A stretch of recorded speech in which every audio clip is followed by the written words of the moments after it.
Gazetted last Friday is designed to protect workers from job terminations on notice, resulting from a constitutional court ruling in July.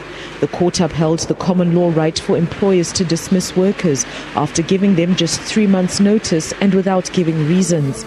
The proposed amendments re-establish retrenchment negotiation processes, setting out a minimum of 2 weeks' pay for every year worked. This is much lower than the 3 to 6 months' pay for every year worked that employers have been forced to pay in the past. The bill for the first time grants exemptions and payment plans to employers who cannot afford to pay retrenchment. Labour lawyer and opposition party leader Tendai Biti believes this clause will fuel further job losses. It now depends on whether you are going to be paid the 2 weeks for every year worked or there's going to be an exemption. So the law, if the idea was to protect the workers, is actually exacerbating the situation and exposing the worker even more. So I expect a huge outcry from our trade union movement. There's little consensus between Labour and business on the bill. The Zimbabwe Congress of Trade Unions says it's disappointed that authorities rushed to gazette the bill before seeking its input.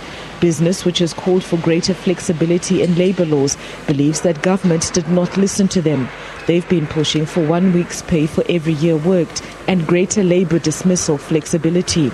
It says the bill will likely result in more company closures because it's still too expensive to retrench. And the interventions this government is bringing on board are not necessarily going to push either the wage cost downwards or even to make it flexible. For instance, you're talking of retrenching. And once you retrench, you have to go through Workers' Council or retrenchment board. As Parliament prepares to debate and pass the Labour Amendment Bill as quickly as possible, the bill provides a retrospective transitional clause. This means that all workers fired since July 17 will be able to force employers back to the negotiating table under the proposed provisions. The battle between Labour and business is far from over. Shingai Nyoka, SABC News, Harare, Zimbabwe.